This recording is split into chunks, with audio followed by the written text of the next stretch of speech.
कैसे हैं दोस्तों। आपका सौंदर्या आईएएस एकेडमी में स्वागत है। आज के लेक्चर में हम भारतीय संविधान व उसके अनुच्छेद पर अध्ययन करेंगे। वर्तमान भारतीय संविधान में लगभग 465 अनुच्छेद व 25 भाग दिखाई पड़ते हैं। इन 25 भागों में 465 अनुच्छेद 1 बाय 1 वर्णित हैं।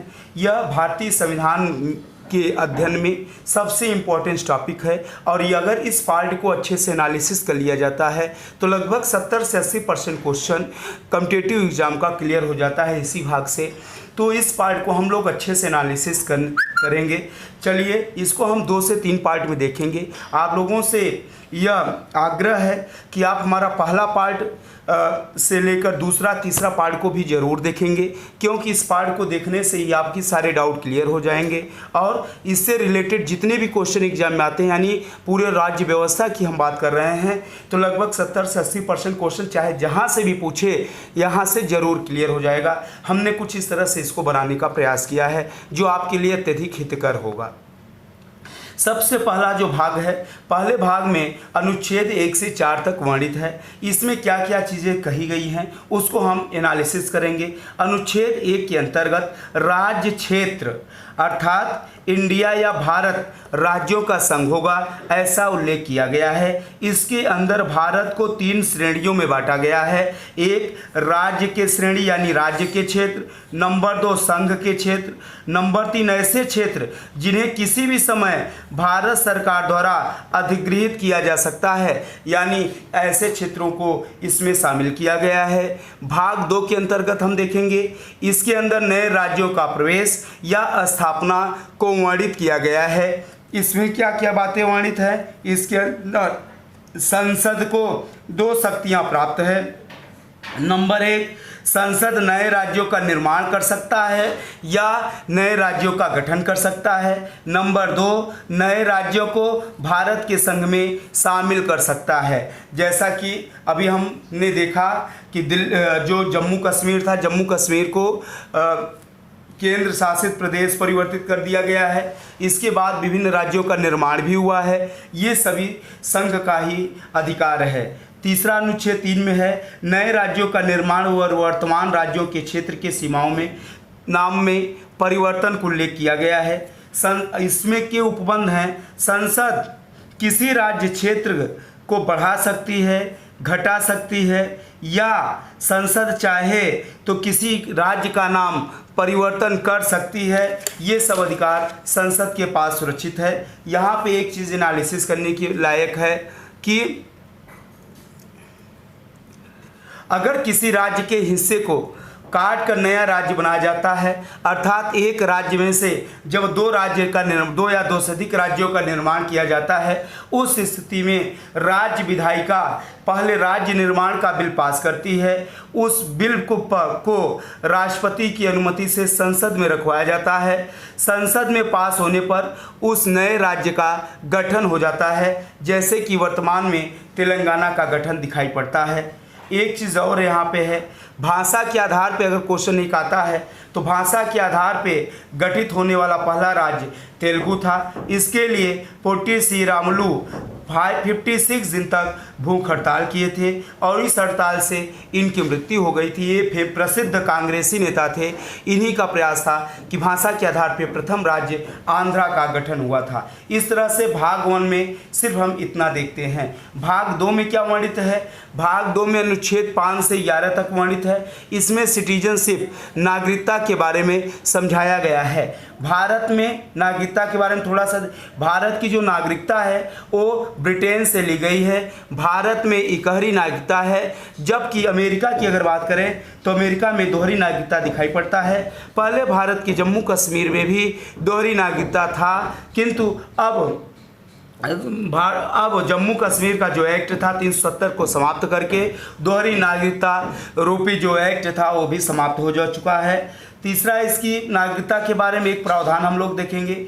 नागरिकता संशोधन जो बिल होता है वर्तमान तक 6 बार हो चुका है, यानी नागरिकता संशोधन अधिनियम अभी तक कुल कितनी बार पास हो चुका है? 6 बार हो चुके हैं। पहली बार 1986 बिल आया था, दूसरी बार 1992 में आया था, तीसरी बार 2003 में आया था, उसके बाद 2005 में आया था, उसके बाद 2015, उसके बाद 2019 में। इस तरह से नागरिकता संशोधन बिल आए। CMD bill, citizenship amendment bill,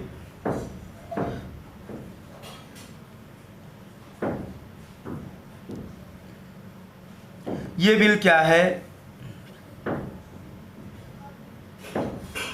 इसके अंदर बांग्लादेश, अफगानिस्तान, पाकिस्तान के 6 अल्पसंख्यक हिंदू, जैन, बौद्ध, पारसी, सिख, ईसाई को नागरिकता देने का प्रावधान करता है। इसके लिए 126वां संविधान संशोधन किया गया था। आज इसी नागरिकता संशोधन बिल पर पूरे भारत स्तर पर कोरोना के पहले एक व्यापक हड़ताल चल रहा था, जिसका फिलहाल कोई रिस्पांस होने वाला नहीं था। नेक्स्ट हम देखेंगे नागरिकता संशोधन बिल 2019। इसके क्या प्रावधान थे? इसमें 11 साल की बजाय 5 साल तक रहने का प्रावधान किया गया था, यानी भारत में सिटीजनशिप लेने के लिए 11 साल का पहले था, लेकिन अब उसको घटाकर 5 वर्ष कर दिया गया। 31 दिसंबर 2014 से पहले जो भारत में रहने वाले थे, भारत में रहने वाले लोगों को नागरिकता देने का अधिकार दिया गया। इसके लिए अनुच्छेद 14 का उल्लंघन होता है। CMB 2019, यह बिल सर्वप्रथम भारत के असम राज्य में लागू हुआ। वह इसका विरोध सर्वप्रथम केरला के द्वारा किया गया, और यूनियन टेरेटरी की बात करें तो पांडिचेरी के द्वारा इसका विरोध किया गया था। भारतीय संविधान के भाग 3 पर हम लोग एनालिसिस करेंगे, जिसे मूल अधिकार के नाम से जानते हैं। इसे भारतीय संविधान का मैग्ना कार्टा भी बोला गया है। इसमें अनुच्छेद 12 से 35 तक वर्णन मिलता है। मूल अधिकार अमेरिका के संविधान से लिया गया है। आरंभ में इसकी संख्या 7 थी। 44वां संविधान संशोधन 1978 के द्वारा संपत्ति के अधिकार को मूल अधिकार से हटाकर, संपत्ति का अधिकार किसके अंतर्गत है? संपत्ति का अधिकार अनुच्छेद 19(1) अनुच्छेद 31 को हटाकर भाग 12 अनुच्छेद 300 के अंदर एक विधिक अधिकार बना दिया गया है। संविधान के भाग 3 को भारतीय संविधान का मैग्ना कार्टा के नाम से भी हम लोग जानते हैं। अनुच्छेद 12, अब हम देखेंगे कि 12 से 35 तक किसका वर्णन दिखाई पड़ता है। अनुच्छेद 12 के अंतर्गत राज्य की परिभाषा दी गई है। डेफिनेशन ऑफ स्टेट, स्टेट क्या होता है इसके बारे में वर्णित है। अनुच्छेद 13 में पृथक्करण आच्छादन का सिद्धांत दिया गया। किसका सिद्धांत? पृथक्करण का सिद्धांत, आच्छादन का सिद्धांत किया गया है। और इसके बारे में हम अगले नेक्स्ट लेक्चर में फंडामेंटल राइट के चैप्टर में अच्छे से इसको एनालिसिस करेंगे। अनुच्छेद 14, अब इसके बाद 12 और 13 तो ये वर्णित किया गया है। उसके बाद 6 मौलिक अधिकारों को हम देखेंगे, जिससे से पहले संपत्ति का अधिकार था जो 7वां था, इसको हटा दिया गया। वर्तमान में सिर्फ 6 मौलिक अधिकार हैं। कौन कौन से हैं? प्रथम मौलिक अधिकार की अगर बात करेंगे, उसको हम समानता के अधिकार के नाम से जानते हैं। इसमें अनुच्छेद 14 से लेकर अनुच्छेद 18 तक का वर्णन दिखाई पड़ता है। अनुच्छेद 14 में क्या वर्णित है हम उसको देखेंगे। इसमें विधि के समक्ष समानता का अधिकार दिया गया है। अनुच्छेद 15 के अंदर धर्म, मूल वंश, जात, लिंग या जन्मस्थान के आधार पर भेदभाव निषेध, यानी इसके आधार पर किसी के साथ किसी भी तरह का भेदभाव नहीं किया जाएगा। इनके साथ अनुच्छेद 16 में क्या वर्णित है? लोक नियोजन। लोक नियोजन का मतलब होता है पब्लिक प्लानिंग, यानी जो सरकारी नौकरी है उसके विषय में अवसर की समानता, सभी को समान अवसर दिए जाएंगे, भले ही उसका पालन न हो। आज हम देखते हैं कि OBC, SC, ST और भी वो हमारे देश में बहुत सारा रिजर्वेशन है, जो लोक नियोजन का एक तरह से देखा जाए तो उल्लंघन करता है। फिलहाल इसको ध्यान में रखना है। अनुच्छेद 17 में अस्पृश्यता का अंत। अस्पृश्यता का मतलब होता है ऊंच नीच भेदभाव। जो अस्पृश्यता ऊंच नीच है उसका अंत करने की बात की गई है। और ये हमारे परीक्षा में सबसे ज़्यादा ये क्वेश्चन आता है। इसको विशेष ध्यान देना है कि अस्पृश्यता की बात कहाँ पे की गई है, तो अस्पृश्यता की बात अनुच्छेद 17 में की गई है। 18 में उपाधियों का अंत, यानी शिक्षा और सैन्य उपाधि को छोड़कर कोई भी उपाधि कोई भी व्यक्ति कहीं से भी बाहरी देश से नहीं ले सकता। यह उपाधि लेने के लिए पहले राष्ट्रपति को सूचित करना आवश्यक है। यह और इस आधार पर अनुच्छेद 18 के अंतर्गत बाकी उपाधियों का अंत कर दिया गया। जैसे पहले बहुत सारी उपाधियां राजवाड़ों के द्वारा दी जाती थी, आज जो सभी उपाधियां समाप्त कर दी गई। अनुच्छेद दूसरा मौलिक अधिकार शुरू होता है, स्वतंत्रता का अधिकार के नाम से जानते हैं। यह अनुच्छेद 19 के अंदर आता है। इसके अंदर 6 अधिकारों को रखा गया है, जिसमें नंबर 1 अधिकार 19A है, जिसमें वाक अभिव्यक्ति की स्वतंत्रता है। इसी को हम प्रेस की स्वतंत्रता के नाम से भी जानते हैं। ये हमारे कॉम्पिटिटिव एग्जाम में सबसे ज़्यादा इंपॉर्टेंस है। बार बार पूछता है कि प्रेस की स्वतंत्रता किसमें वर्णित है, तो 19A में वर्णित है। ये विशेष ध्यान रखना है। और इसके साथ इसमें क्या है, सम्मेलन का अधिकार है 19B, संघ का अधिकार 19C, संचरण यानी घूमने टहलने का अधिकार 19D, निवास बनाने का अधिकार 19C, वृत्ति या व्यवसाय करने का अधिकार 19F में वर्णित है। इस तरह से अनुच्छेद 19 के अंतर्गत सब मूल अधिकारों को हमने एनालिसिस किया। अनुच्छेद 20 में क्या है, अनुच्छेद 20 में अपराध के लिए दोषसिद्धि के संबंध में संरक्षण का प्रावधान किया गया है। यानी कोई भी अपराध होता है उससे संबंधित संरक्षण की यह बात करता है। अनुच्छेद 21 में प्राण व दैहिक की स्वतंत्रता दी गई है। 19-21 क में क्या किया गया है, 21 क में 6 से 14 वर्ष तक के बच्चों को मुक्त व अनिवार्य शिक्षा का प्रावधान किया गया है। यह बात ध्यान रखने योग्य है कि अनुच्छेद 21 क में जो 6 से 14 वर्ष तक के बच्चों को मुक्त अनिवार्य शिक्षा का प्रावधान किया गया है, वही चीज़ नीति निषेध तत्व में अनुच्छेद 45 के अंतर्गत ये वर्णित किया गया है कि 14 वर्ष तक के सभी बालकों को निःशुल्क अनिवार्य शिक्षा का प्रावधान किया गया है, जिसमें बच्चों को निःशुल्क शिक्षा दिया जाए। इसी तरह दूसरा है 86वां संविधान संशोधन 2002 के द्वारा 86 कॉन्स्टिट्यूशनल अमेंडमेंट 2002 के अनुसार अभिभावक का यह कर्तव्य है कि वह 6 से 14 वर्ष की उम्र के बच्चों को जरूरी शिक्षा उपलब्ध कराए। इसको हम मूल कर्तव्य फंडामेंटल ड्यूटीज़ के अंदर देखते हैं। तो यानी कहने का मतलब एक तरह से देखा जाए तो मिला जुला के अनुच्छेद 21 मूल अधिकार, नीति तत्व और मौलिक कर्तव्य तीनों के अंतर्गत इस बात को वर्णित किया गया है। नेक्स्ट हम देखेंगे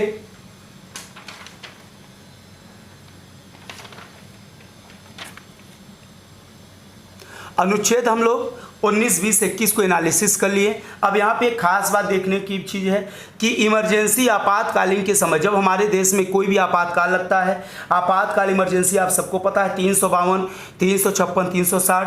352 का मतलब होता है कि अगर हमारे देश में कोई वायु आक्रमण करता है उस समय राष्ट्रपति अनुच्छेद 352 के द्वारा लगाया जाता है। जब किसी राज्य की शासन व्यवस्था संविधान के द्वारा न चल रही हो तब राज्यपाल की अनुशंसा पर 356 लगाया जाता है। और जब फाइनेंशियल या वित्तीय प्रॉब्लम की समस्या होती है उस समय अनुच्छेद 360 का सहारा लिया जाता है। इस तरह से भारतीय संविधान में राष्ट्रपति को 3 आपातकाल की शक्तियाँ प्राप्त हैं, किंतु ध्यान रखने योग्य है कि आपातकाल के समय सभी मूल अधिकार समाप्त कर दिए जाते हैं, किंतु अनुच्छेद 20 व 21 किसी भी आपातकाल में कभी भी समाप्त नहीं होता।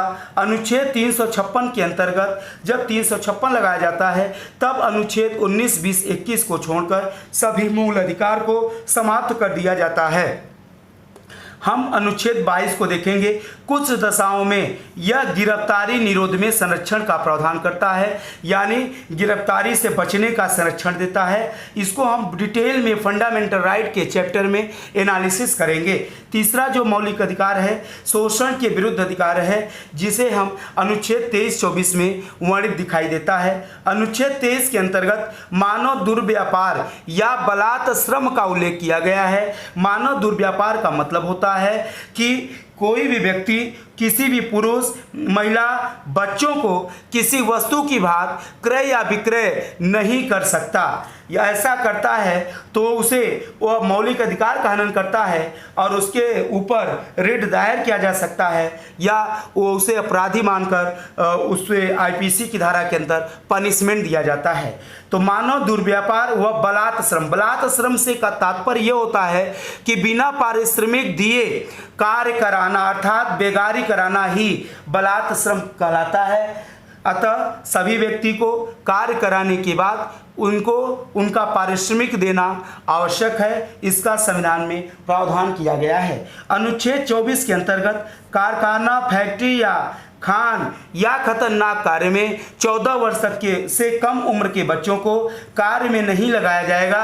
अगर ऐसा लगाया गया तो उनके मौलिक अधिकारों का हनन होगा और कार्य में लगाने वाला व्यक्ति अपराध का दोषी होगा। चौथा मौलिक अधिकार की बात करेंगे। इसमें धर्म की स्वतंत्रता का अधिकार वर्णित है। इसे अनुच्छेद 25 से 28 तक देखा गया है। अनुच्छेद 25 के अंतर्गत अंतःकरण की और धर्म के अबाध रूप से मानने व प्रचार करने की स्वतंत्रता दी गई है। अर्थात अनुच्छेद 25 यह प्रावधान करता है कि कोई भी व्यक्ति अपने धर्म को मान सकता है। इसी के आधार पर सिख कृपाण धारण करने का अधिकार देता है। सिख कहीं पर भी जाता है अपना कृपाण, छोटी सी जो तलवार का रूप है, अपने साथ लेके जा सकता है। गुरु गोविंद सिंह जो 10वें गुरु थे सिखों के, उन्होंने प्रत्येक सिखवास को पंचमार्ग धारण करने का अधिकार दिया था, जिसके अंतर्गत केस, कंघा, कड़ा, कच्छा, कृपाण को धारण करने का प्रावधान किया गया था।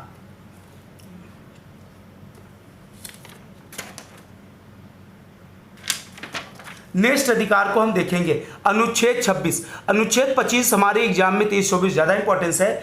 25 इंपॉर्टेंस है, 26-27 उतनी इंपॉर्टेंस नहीं है, फिर भी थोड़ा सा हम लोग देख लेंगे। अनुच्छेद 26 में धार्मिक कार्यों के प्रबंध की स्वतंत्रता, यानी कोई भी धार्मिक कार्य हम कर सकते हैं। अनुच्छेद 27 किसी धर्म को की अभिवृद्धि के लिए करों को संदाय के रूप में स्वतंत्रता है, यानी किसी धर्म को बढ़ाने के लिए कोई धर्म समुदाय विशेष कर को लगा सकता है, इसका उसे अधिकार देता है। अनुच्छेद 28 कुछ शिक्षा संस्थानों में धार्मिक शिक्षा या धार्मिक उपासना में उपस्थित होने के बारे में स्वतंत्रता है, यानी कुछ विशेष जो कम्युनिटी के धार्मिक शैक्षणिक संस्थाएं हैं उसमें धार्मिक उपासना का अधिकार अनुच्छेद 28 देता है। इसी के द्वारा मस्जिदों में मुस्लिम शिक्षा देने का प्रावधान होती है।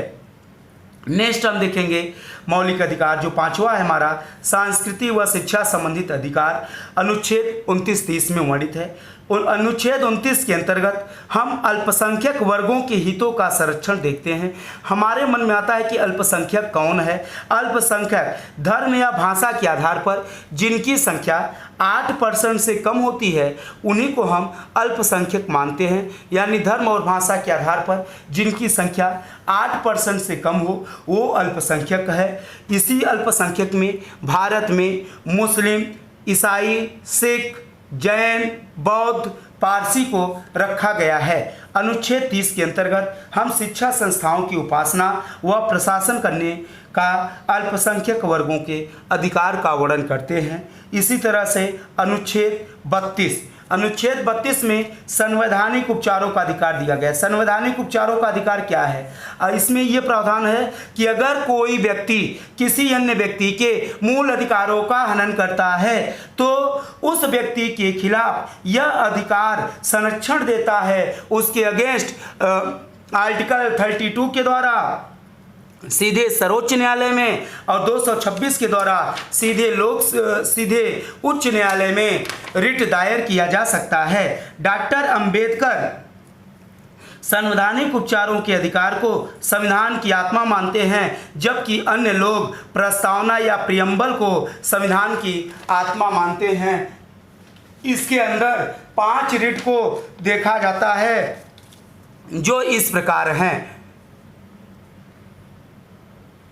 नंबर 1, बंदी प्रत्यक्षीकरण। अगर पुलिस अधिकारी किसी अन्य व्यक्ति को गिरफ्तार करता है तब उस पुलिस अधिकारी के खिलाफ यह रिट दायर किया जाता है और उस गिरफ्तार व्यक्ति के परिचित वकील के द्वारा अनुच्छेद 32 के द्वारा सर्वोच्च न्यायालय, 226 के द्वारा हाई कोर्ट में रिट दायर होता है। तब हाई कोर्ट या सुप्रीम कोर्ट उस पुलिस अधिकारी सहित बंदी बनाए व्यक्ति को अपने पास बुलाता है। उचित कारण होने पर बंदी बना लिया जाता है, उचित कारण के अभाव में बंदी व्यक्ति को छोड़ दिया जाता है और पुलिस अधिकारी को वार्निंग दी जाती है कि दोबारा इस तरह का दुस्साहस न करे। अगर बंदी बनाए व्यक्ति चाहे तो पुलिस अधिकारी पर मानहानि का दावा भी कर सकता है। पुलिस अधिकारी की इस केस से नौकरी भी जा सकती है। दूसरा, अधिकार परीक्षा क्यू वारंटो। अगर कोई व्यक्ति किसी सरकारी पद या आवास या ऑफिस को अवैध रूप से कब्जा कर लेता है, यानी जिसका वो अधिकारी नहीं है फिर भी उसको कब्जा कर लेता है, तब उसके खिलाफ यह रिट दायर किया जाता है। इसी हाल में पहले लगभग 1 ईयर हो गया, इसी के द्वारा जितने भी माननीय मुख्यमंत्री थे, माननीय अखिलेश यादव और मुलायम सिंह यादव, इधर ये क्या नाम है इनका, एमपी में बहुत सारे मुख्यमंत्री एन डी तिवारी, नारायण दत्त तिवारी और इस तरह से जितने भी थे, दिग्विजय सिंह, ये सब अपने आवास को, सरकारी आवास को छोड़े थे। ठीक है। नेक्स्ट रिट हम देखेंगे परमादेश। परमादेश, अगर कोई व्यक्ति अपने सार्वजनिक कर्तव्यों का निर्वहन नहीं करता तब उसके खिलाफ यह रिट दायर किया जाता है। जैसे सरकारी स्कूल का जो ये होता है, क्या कहते हैं, क्लर्क, अगर मान लेते हैं हमारे टीसी को नहीं बनाता, यानी उसका कार्य है टीसी बनाना, अगर नहीं बनाता तो हम उसके खिलाफ यह रिट दायर करेंगे। तब 32 और 226 के द्वारा न्यायालय उससे पूछने का अधिकार होता है कि आपने ऐसा कार्य क्यों नहीं किया। नेक्स्ट हम प्रतिषेध को देखेंगे, प्रोहिबिशन।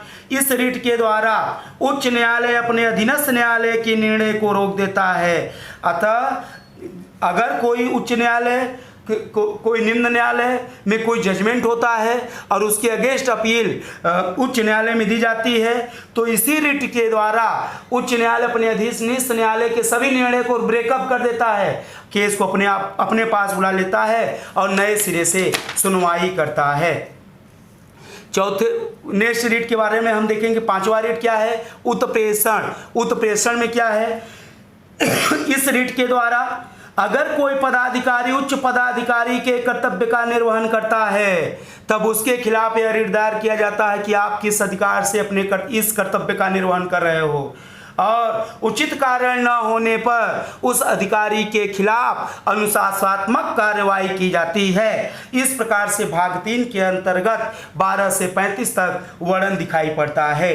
भारतीय संविधान के भाग 4 अनुच्छेद 36 से 51 के अंतर्गत directive principle of state policy यानी नीति निर्देशक तत्वों का उल्लेख किया गया है। यह आयरलैंड के संविधान से लिया गया। नीति निर्देशक तत्व कहाँ से लिया गया है, आयरलैंड के संविधान से लिया गया है। इसका मुख्य उद्देश्य भारत में कल्याणकारी राज्य की स्थापना करना, यानी नीति निर्देशक तत्व का भारत में मेन उद्देश्य क्या है, कल्याणकारी राज्य की स्थापना करना है। अब 36 से 51 तक बहुत सारे अनुच्छेद हैं, लेकिन हमारे पॉइंट टू एग्जामिनेशन जो अनुच्छेद है उस पर हमें ज़्यादा एनालिसिस करने की ज़रूरत है। जैसे अनुच्छेद 39, इसमें समान कार्य के लिए समान वेतन, यानी चाहे स्त्री या पुरुष हो, वो जितना कार्य करेगा उसके अनुसार उसको वेतन देने का प्रावधान किया गया है। अनुच्छेद 40 ग्राम पंचायतों की स्थापना का प्रावधान करता है कि विलेज पंचायत कैसे होंगे।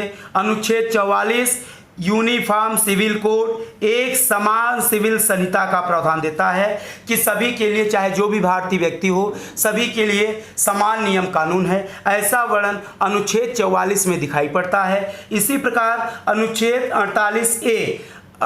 48A में पर्यावरण का संरक्षण और संवर्धन तथा वन व वन्य जीवों की रक्षा का उल्लेख करता है कि हमें पर्यावरण का संरक्षण करना चाहिए, संवर्धन करना चाहिए यानी ग्रोथ करना चाहिए, वन व वन्य जीवों की रक्षा देने का मेरा अधिकार है, ऐसा प्रावधान करता है। अनुच्छेद 50 इसमें कार्यपालिका से न्यायपालिका की स्वतंत्रता की बात की जाती है। अनुच्छेद 51 के अंतर्गत अंतर्राष्ट्रीय शांति और सुरक्षा की अभिवृद्धि का वर्णन करता है। नेक्स्ट हम देखेंगे भाग 4 क।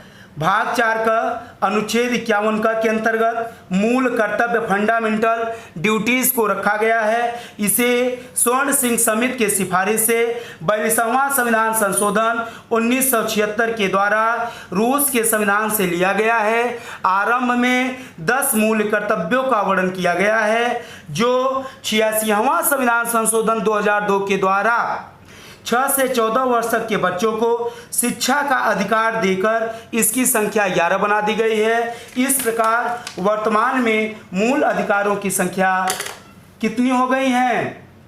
मूल कर्तव्यों की संख्या 11 हो गई है। नेक्स्ट लेक्चर में हम मिलेंगे, लेकिन हम आप लोगों से ये चीज़ कहते हैं कि आप हमारे इस जितने भी भाग हैं और जितने भी अनुच्छेद हैं इसको अच्छे से एनालिसिस करते रहिए, क्योंकि यहाँ ये हमारे पॉइंट ऑफ एग्जामिनेशन सबसे ज़्यादा इंपॉर्टेंस है और यहाँ से रिलेटेड जितने भी क्वेश्चन बने हैं उसको हम आगे एनालिसिस करेंगे। और नेक्स्ट लेक्चर में अभी 2 लेक्चर और हम इस पार्ट को अध्ययन करेंगे, तब पूरा ये डिटेल अध्ययन हो पाएगा। Thank you class. Next lecture में फिर मिलेंगे। जहाँ पे आपका डाउट हो, कोई प्रॉब्लम हो तो आप कमेंट करना न भूलें और हमारे चैनल को, हमारे इस वीडियो को हमेशा शेयर करें, सब्सक्राइब करें, जिससे कि आपको नेक्स्ट वीडियो जैसे अपलोड करें आपको नोटिफिकेशन मिलता रहे।